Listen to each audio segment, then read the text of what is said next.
Watch this. But look at this. Oof. The Cowboys have quite literally leapfrogged the Chiefs. In NFL relevance, the Dallas Cowboys have now won 3 in a row, hitting the Landry shift after toppling the Chiefs. We have dunked on the Cowboys without mercy since Jerry Jones pulled the trigger on the Micah Parsons trade. But after starting the season 3-5-1, Dallas appears to be figuring it out. They have an uphill battle in the NFC just to get into the postseason, but after huge victories over the Eagles and Chiefs in a 4-day span, it is hard to not think this is the best version of the Cowboys that we have seen in a while. It's really hard to not notice when they have played 2 fucking Monday night games and a Thanksgiving game in 3 of their last 4. I've watched more Cowboys football this month than I have since they released Brokeback Mountain on Blu-ray. Oh boy, was that a month. Yeah! There you go. I questioned everything I knew about myself. Fuck off me!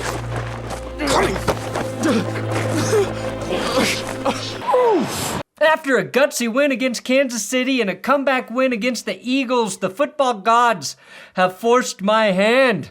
I have to ask and try to answer the question, are the Cowboys actually pretty damn good? Have they wiped away the pile of piss that he left behind in Dallas? He just pissed on us. And cleaned up their glory holes? I think they have, and I'll explain on That's Good Sports today. I'm Brandon Perna. Make sure you subscribe to this channel. I wanted to get to 830,000 subscribers by the end of November. I don't think we're going to do it, but who cares? I'm a fucking glory holes. Always will be. Glory holes. Glory holes. Glory holes. Glory holes. Glory holes. Glory holes. Freedom boys. Freedom boys. Take back your meme, Cowboys fans.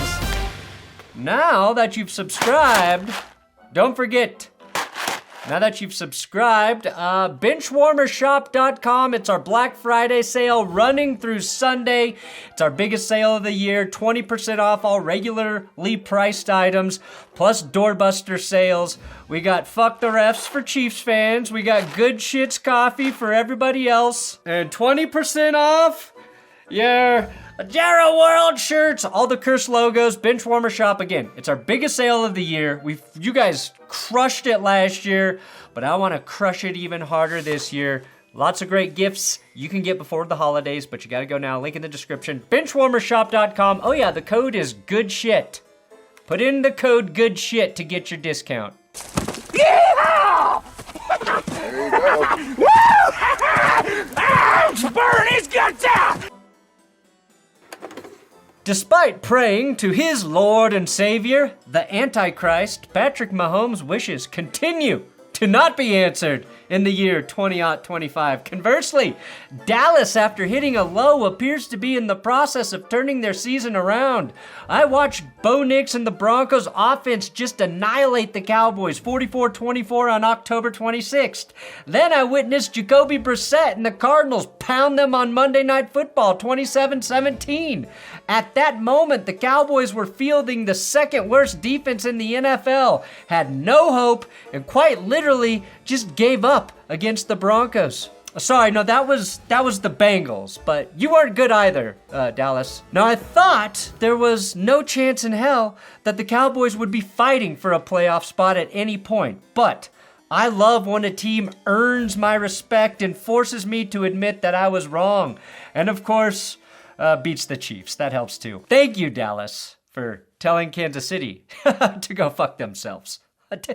I'm just so thankful to you, Dallas. I was wrong to underestimate Quinnen Williams' impact. I thought he would be good, a good addition for the Cowboys, but I did not think he may single-handedly save their season, and he might be in the process of doing just that. He has More pressures in 3 games with Dallas than he did in 8 with the Jets. Since his arrival, the defense has given up 27, 63, and 119 rushing yards. That was after starting the season allowing 143 per game and giving up over 200 to Rico and the Panthers. Seeing your former running back hand you an L with 200 rushing yards is how Tom Brady must feel every time the UFC comes on. When the Cowboys came out and started the game against Kansas City on Thanksgiving by immediately firing an interception and then giving up a long touchdown on a goddamn screen the very next play, I thought the Cowboys were cooked bone dry like grandma's turkey. But for the second game in a row, Dallas did not let getting punched in the fucking mouth early deter them. Dak Prescott has been playing great all season. He was balling in the Cowboys' losses, with the exceptions being the Broncos and Cardinals games. We even changed our Joe Burrow award to the Dak Prescott award this season in my winners and losers recaps, which goes to the player who no matter what he does, his team loses. That's how bad Dallas was down. He now leads the league, though, in passing yards, has 25 touchdowns, 3 more than Patrick Mahomes, and just 8 picks on the season. Plus, he's been sacked 10 fewer times than Patty Mahomes this year. In a game where Patrick Mahomes was on point, Dak ended up getting the win. Mahomes tossed 4 touchdowns, no interceptions, and even posted an only Mahomes throw late in the game. It didn't matter though, because Dak converted on a 3rd and 2 to force Mahomes to watch the game conclude, where he belongs, on the sideline. Chiefs fans were complaining that George Pickens should have been flagged on that game-ending play for taking his helmet off. If you're really mad about that, Kansas City, take advantage of our Black Friday sale and buy all of your family members a bag of Fuck the Refs coffee. Again, 20% off with our code GOODSHIT, which gives you 20% off our Good Shit coffee as well. But there's only one way to stop the refs, Kansas City, and it's right here. Watch this. But look at this. The best part, though, is even if that is called the penalty on George Pickens, the Chiefs still lose the game. That just moves Dallas back, and they kneel it down at a different part of the field. The first down was already converted. Your defense didn't do a good job in that situation. The Cowboys had moved the ball to close out the last 2 games. The Chiefs have simply watched their defenses let them down in 5 of their 6 losses this season. After Dallas and Kansas City, though, traded touchdowns to end the first quarter, you had a great grab by CeeDee Lamb and a very great grab by Travis Kelce. The Chiefs were up, though, 14-10. And then my winning run was ripped by Malik Davis as he knifed through and shredded the Chiefs defense for his first touchdown since 2022. Davis has been on Dallas's practice squad with activations on the roster the last 4 games. He had just 50 yards on 10 carries heading into this game, and he made one of the most important plays of the game. Good teams get big plays from guys like Malik Davis. And let me tell you why I think Dallas is a for real good team right now. Twice in the game against Kansas City, their offense was buried at the goal line after a couple of incredible punts by Matt Araiza. The Chiefs, historically, like the Patriots during their dynasty run, exploit the opposition and make them pay for losing the little things like the battle of field position. And in the terms of sports history and just human history, the battle for field position is the most boring battle you can fathom on any level for any reason ever. Dallas couldn't really get anything going on their first series that they had to start from the 2-yard line, but their defense held Kansas City at midfield and forced another punt, also down inside the 5. Bad teams make mistakes in those situations. You see it all the time. Instead, Dallas pushed forward and started to build momentum after a very nice Cavante Turpin run on the pitch play. And there's something to be said for not shitting the bed in those situations, both offensively and defensively. The Cowboys are playing complementary football, which they were not for the first 2 months of the season, which takes me to another reason I believe in Dallas. Look Look here, look at all these blocks happening. That's what gave Turpin a lane. The Cowboys' offensive line is pretty damn good right now. After a rough start where Chris Jones was giving them fits up front, Dallas took control of the line of scrimmage, and they have done it 2 weeks in a row against two of the best interior players in the league in Chris Jones and Jalen Carter. Philly also has Jordan Davis up front and a resurgent Jalen Phillips who was erased from relevance against the Cowboys line. George Karlaftis didn't hear his fucking name called all night. Against Kansas City, Dallas did it all without Tyler Guyton, who was out of the game with an injury at left tackle. Succeeding against a Fangio and Spags defense in a 4-day window is impressive. Another characteristic of a good football team is resilience, both for in-game moments and through the course of an entire season. Coming back to defeat Philly after trailing 21-0 is so textbook resilient. If you look it up in the dictionary, it's now just going to show 21-0 with a big fat picture of Dak Prescott's face. Well, at least if you pick up a dictionary in the Dallas public school system, it will. The Chiefs reclaimed the lead at the top of the fourth quarter with another Rashee Rice touchdown.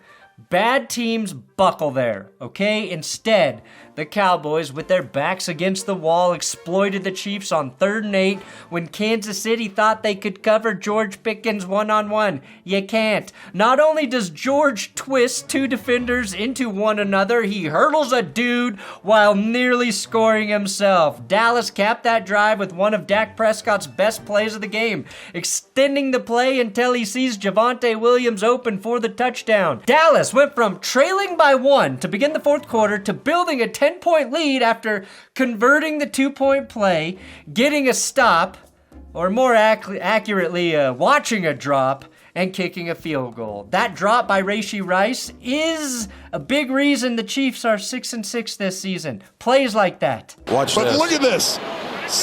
Even to the girls in the stands, he's kicking me to high heaven. They seem to happen every week for Kansas City. Remember a second ago when I said Dak's best play was that touchdown? I lied. Once again, Dallas had unfavorable field position, starting at the 10-yard line after a penalty. Another opportunity for a bad team to rear its ugly head. Instead, Dak drops back and fires an FDR right into the bucket of CeeDee Lamb 50 yards downfield. This was not the Raiders. This was the Chiefs 4 days after playing the Eagles. You know, just the two teams in the last Super Bowl, and Dallas is beating them both with some swagger that I haven't seen from the Cowboys since the 90s. Right now, the Cowboys are getting contributions from all of their players, not just their stars. Dallas nearly choked the game away after that deep shot because Dak threw a very interceptable ball, and then George Pickens fumbled in the red zone. But well-coached teams survive those moments, and my winning recovery goes to Cavonte Turpin, who saved the Cowboys game and possibly season with the heads-up fumble recovery. The game was not over. Kansas City cut the lead to 3 thanks to an incredible catch in the back of the end zone by one Hollywood Brown. 2 of the Kansas City Chiefs touchdowns were just amazing plays by Travis Kelce and Hollywood Brown, not big gaffes by the Cowboys defense that we saw cost them games against the Cardinals and the Broncos. Just great plays by a tough opponent. The thing that really good teams do, though, is close out the game when the offense has the ball in their hands. With 3 minutes left on the clock, Dak converted a 2nd and 9, and then that 3rd and 2 to George Pickens, which forced Kansas City to use all their timeouts and allowed Dallas to kneel it out. So what has changed for the Cowboys since the Broncos lit them up? A couple things. They acquired Quinnen Williams, of course, and got DeMarion Overshown back. I think Overshown is still finding his footing, but Dallas now has depth up front that they lacked early this year. Jadeveon Clowney had a sack. Yeah. Dante Fowler sack. Yeah. Jadeveon Clowney had a sack against Kansas City, and their run defense, which was getting gashed, has improved drastically. That might be a little deceiving as they have played the Raiders, Eagles, and we love to abandon the run Chiefs the last few weeks. It's crazy to start lumping in the Eagles as a shitty run team, but they are right now. But Quinnen Williams' impact has been incalculable. The Cowboys' offensive line is a top 5 unit. Brian Schottenheimer has made sure this team just never gives up. And I am so proud. I will fight with you guys anytime, any place. I think he's done a better job as a head coach than anyone outside of Dallas would have guessed. And most importantly, their quarterback, Dak Prescott, is playing great football. George Pickens has turned that offense into a wildly dynamic unit. He and CeeDee Lamb complement each other so well on offense.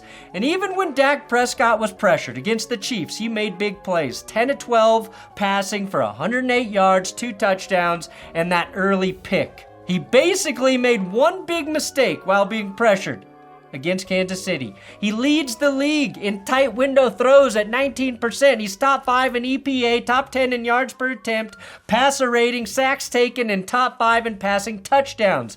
He played well when the defense sucked, and now that it's respectable, his great play is starting to stand out.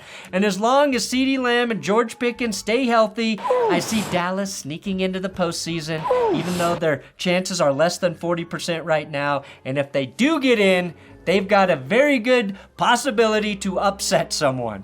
Thanks for watching That's Good Sports. Make sure you subscribe here on YouTube, and don't forget to check out benchwarmershop.com for our Black Friday sale. 20% off all regularly priced items with code GOODSHIT.